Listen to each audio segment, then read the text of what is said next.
तो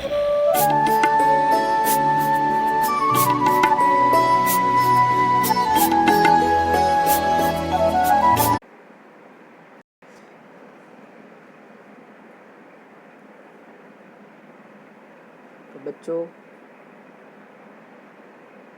आज हम इंग्लिश का जो शुरुआत से सीखना शुरू करेंगे, कैसे हम इन्हें सीख सकते हैं। जो हर क्लास में आप पढ़ते हो, इसमें आपको समस्याएँ आती है कि ये क्या, ये तो हमें आता नहीं।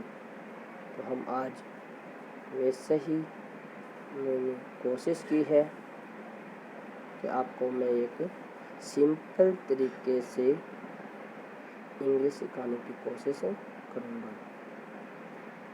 आप इसमें मेरे साथ बने रहेंगे, हर वीडियो को ध्यानपूर्वक पढ़ेंगे, सीखेंगे। अगर उसमें कोई समस्या आती है तो आप मुझे बताओगे। पूरा पढ़े, अच्छे से पढ़े, ध्यान से पढ़े, उसको लिख कर फिर याद करें, आपको समझ में आएगा। बहुत ही सिंपल तरीका यूज करूँगा ताकि आप समझ सके, आप सीख सके। ये जो वीडियो होंगे, किसी भी क्लास, कोई भी बच्चा हो, स्टूडेंट हो, कोई व्यक्ति हो, जो इससे संबंधित, जो मेरे टॉपिक से संबंधित, उसके लिए आवश्यक है वो उसको पढ़ सकता है, सीख सकता है। कोशिश रहेगी कि मैं अच्छे से इसका प्रयास करूँ। तो चलो शुरू करते हैं। सबसे पहले जो पढ़ते हम, जैसे पहली क्लास में हम पढ़ते हैं कि ए बी सी या ए आ ई कै ख ग, ये सभी जो हम पढ़ते हैं, ये हमारी पहली सीढ़ी होती है। ये आएंगे तभी हमें आगे पढ़ना आता है। तो जो ए आ ई ए बी सी ये सभी होते हैं, इनको अक्षर कहते हैं, वर्ण कहते हैं। इसको इंग्लिश में बोलते हैं लेटर। तो इन वर्णों से ही हम आगे बढ़ते हैं। जैसे हम वर्ण सीखते हैं, जब वर्ण आ जाता है तो फिर धीरे धीरे हम आगे बढ़ते हैं। तो वर्ण, लेटर सीखने बाद हम वाक्य बनाना शुरू करते हैं, शब्द सीखते हैं, वाक्य बनाना, शब्द जिसको वर्ड कहते हैं। शब्द बनाएंगे, उनको वर्णों को जोड़ के, जैसे RAM राम, इसमें ए आर रे हो गया, एक है आ के आवाज दे रहा है तो रा हो गया, और मैं राम। ये छोटे शब्द बनाते हैं, ए ब अब, स ब सब। इसी तरीके से हम हिंदी में जैसे वाक्य ये शब्द बनाते हैं, उसी तरीके से हम इंग्लिश में भी क्या है, शब्द बनाते हैं। सबसे पहले आपको लेटर आना चाहिए, लेटर के बाद आपको शब्द पता होना चाहिए।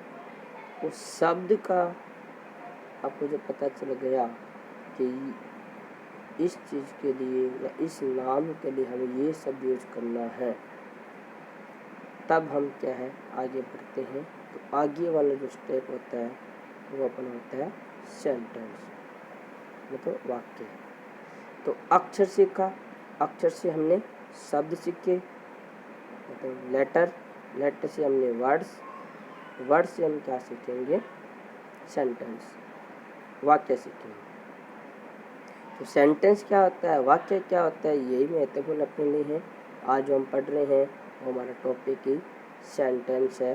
सेंटेंस क्या होता है, कैसे बनता है, इसका फॉर्मेट क्या है, पैटर्न क्या है, इसकी वाक्य रचना क्या है, वही हम सीखेंगे। किसी को हम वाक्य नहीं कह सकते, वाक्य का एक निश्चित क्रम होता है, चाहे वो हिंदी भाषा हो या फिर इंग्लिश हो। तो वाक्य बनाने के लिए हमें उस फॉर्मेट को, उस क्रम को, उस पैटर्न को, उस वाक्य रचना को फॉलो करना पड़ता है, तभी हम वाक्य बना सकते हैं। अदरवाइज आप कहीं भी कोई शब्द रख दो, उनको जोड़ दो, वाक्य नहीं होगा। इसलिए कहा जाता है कि sentence A group of words, क्या होता है sentence? A group of words which makes complete sense is called sentence. शब्दों का समूह है, कहेंगे शब्दों का समूह है जो पूर्ण अर्थ देता हो, वाक्य कहलाता है। पूर्ण अर्थ यानी अर्थ देता हो, जब उसको पढ़े तो उसका एक अर्थ निकले कि हाँ ये वाक्य है, वो समझ में आना चाहिए कि ये वाक्य क्या कहना चाहता है।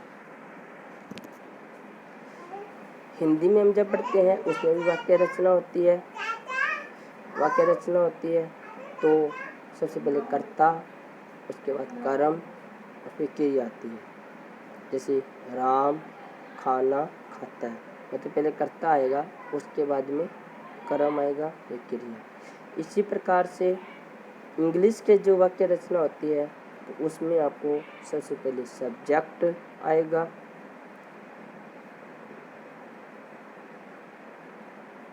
सबसे पहले सब्जेक्ट आएगा, सब्जेक्ट के बाद वर्ब आएगी, उसके बाद में ऑब्जेक्ट आएगा।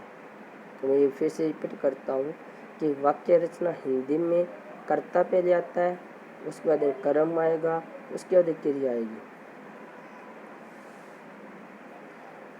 तो पहले कर्ता, फिर कर्म, फिर क्रिया।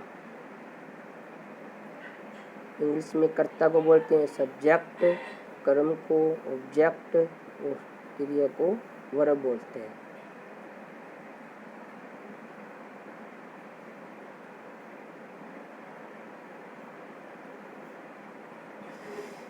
फिर जब इन इंग्लिश में वाक्य रचना क्या होगी? सबसे पहले सब्जेक्ट, फिर वर्ब और उसके बाद में ऑब्जेक्ट। पहले क्या लिखोगे? सब्जेक्ट लिखोगे, उसके बाद वर्ब और फिर ऑब्जेक्ट। जैसे राम ईट्स फूड, तो राम क्या हुआ? सब्जेक्ट है यहाँ पे। वर्ब क्या है? ईट्स, खाना। खाना को इंग्लिश में बोलते हैं ईट। राम क्या है? सिंगुलर है, इसलिए ऐसे लग गया ईट्स। ऑब्जेक्ट क्या हुआ? फूड। तो राम ईट्स फूड। तो ये क्या हो गई हमारी इंग्लिश में। ध्यान रहे कि हिंदी में तो सब्जेक्ट के बाद में कर्म आता है, इंग्लिश में सब्जेक्ट के बाद में वर्ब आएगी। ये वाक्य रचना, ये सिंपल वे है वाक्य रचना का। हम आगे जो करेंगे उसमें इसका जैसे जैसे वाक्य रचना है, अपन जैसे वाक्य बढ़ेगा वैसे अपनी रचना भी बढ़ती जाएगी। सिंपल जो सबसे छोटे से छोटा होता है वो इस तरीके से अपने बना सकते हैं। अब आपके सामने आए शब्द, सब्जेक्ट क्या होता है, वर्ब क्या होता है, ऑब्जेक्ट क्या होता है।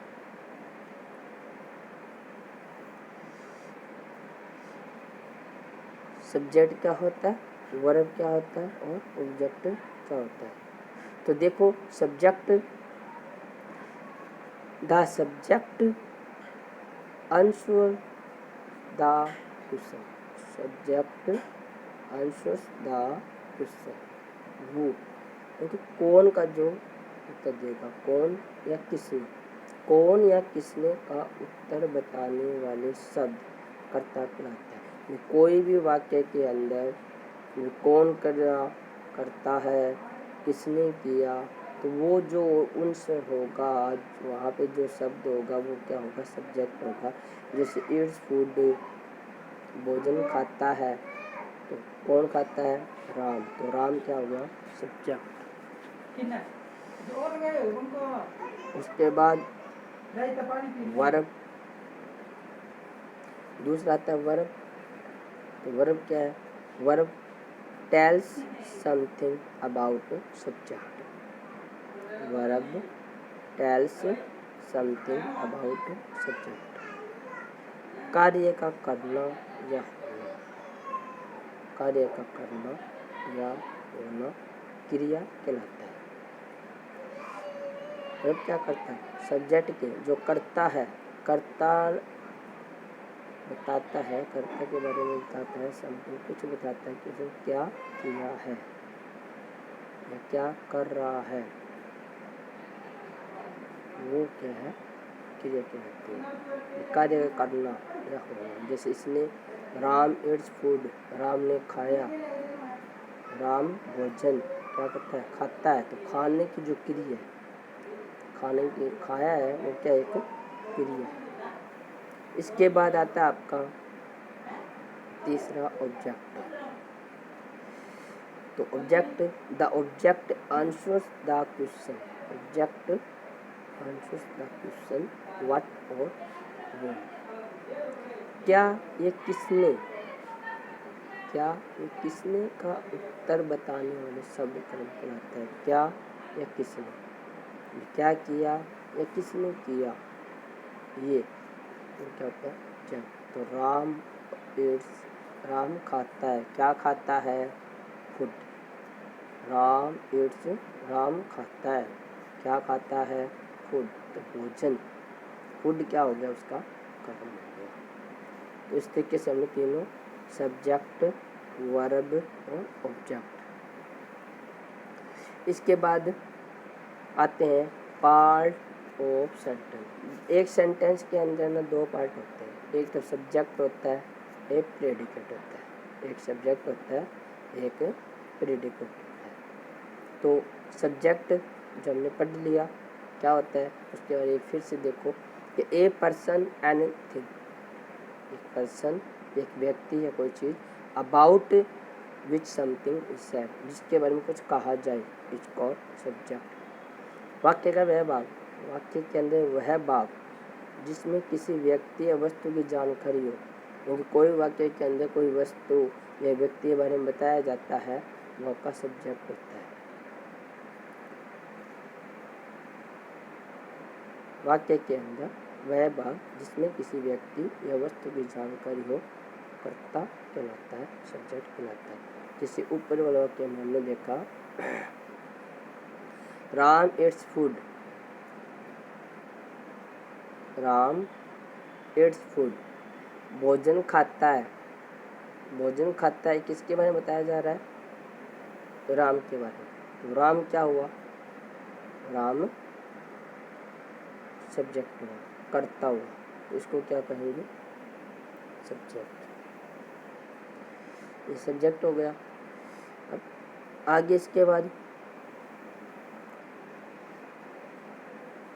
दूसरा प्रेडिकेट।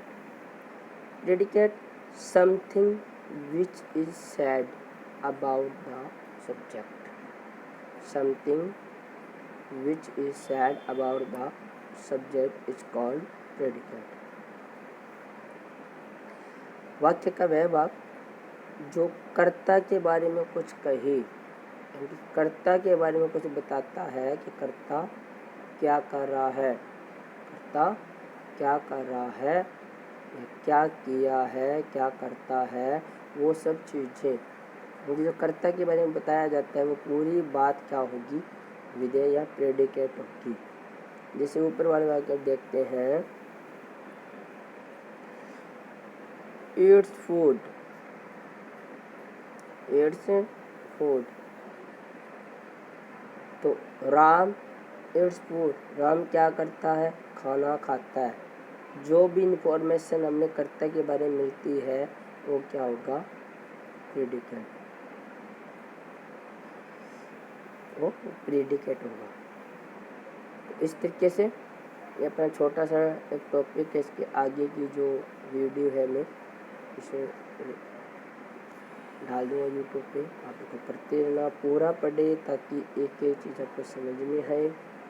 अच्छे से पढ़े, ध्यान से पढ़े, इसको लिखे, लिखोगे इतने अच्छे से याद होगा। तो फिर से मैं थोड़ा रिवीजन कर देता हूँ, रिवाइज कर देता हूँ उसको। सबसे पहले अपना अक्षर आना चाहिए, लेटर आना चाहिए, जैसे ए, आ, ई, ए, बी, सी, ये सब, लेकिन जो भी लेटर्स होते हैं, जो भी अक्षर होते हैं, वर्ण होते हैं, उनको आना चाहिए। उन वर्णों से हम शब्द बनाते हैं, जिसको वर्ड बोलते हैं, उन शब्दों से हम क्या बनाते हैं, वाक्य। वाक्य क्या होता है पूछ लेते हैं, छोटे छोटे हर क्लास, छोटी क्लास के अंदर पूछ सकता है कि व्हाट इज सेंटेंस। सेंटेंस क्या है, a group of word which make complete sense, it's called sentence. वाक्य क्या है, वाक्यों का समूह है, शब्दों का समूह है जो पूर्ण अर्थ देता हो। वाक्य क्या है, शब्दों का समूह है जो पूर्ण अर्थ देता हो। जो हम शब्द जोड़ के बना रहे हैं, एक वाक्य का निर्माण कर रहे हैं, उसका कोई अर्थ होना चाहिए, वही सेंटेंस कहलाएगा। किसी भी शब्दों को इकट्ठा करने से वो वाक्य नहीं होगा। फिर वाक्य में क्या क्या एलिमेंट होने चाहिए, क्या क्या तत्व होने चाहिए, कैसे बनता है, तो इसके लिए एक क्रम है, एक रचना है, एक पैटर्न है, एक फॉर्मेट है, उसको आप ध्यान दोगे। जैसे अपन हिंदी में बनाते हैं तो कर्ता, उसके बाद कर्म, फिर क्रिया आती है। इसी तरह से इंग्लिश में हम बनाएंगे तो पहले सब्जेक्ट, फिर वर्ब, फिर ऑब्जेक्ट आएगा। जैसे राम इट्स फूड, सब्जेक्ट या सब्जेक्ट क्वेश्चन वो कौन या किस वक्त बताने वाला सब कर्ता कहलाता है। वर्ब तो कर्ता के बारे में बताता है, वे क्या कर रहे हैं, वो कार्य का करना या होना क्रिया कहलाता है। ऑब्जेक्ट जो व्हाट और वो का उत्तर देता है, क्या या किसने का उत्तर देता है, किसने किया, क्या किया, ये ऑब्जेक्ट होता है। सेंटेंस होता है, उसमें दो मुख्य पार्ट होते हैं, सब्जेक्ट होता है, प्रेडिकेट होता है। तो पार्ट ऑफ सेंटेंस, सब्जेक्ट और प्रेडिकेट। सब्जेक्ट वह भाग जिसमें किसी व्यक्ति या वस्तु की जानकारी हो, वो सब्जेक्ट होगा। और वाक्य का वह भाग जो कर्ता के बारे में कुछ कहे, विधेय कहलाता है। In English, a person and thing about which something is said, एक व्यक्ति और एक वस्तु जिसके बारे में कुछ कहा जाए, वो कर्ता है। Something which is said about the subject, कर्ता के बारे में जो कहे वो प्रेडिकेट है। इस तरीके से आप इसको अच्छे से पढ़ेंगे और ध्यान देंगे। अगर वीडियो अच्छा लगे या जो भी आप इसको चाहते हो किसी और को बताना, आप जरूर उसको भेजिए ताकि मैं इस तरह की और भी वीडियो अच्छे से अच्छे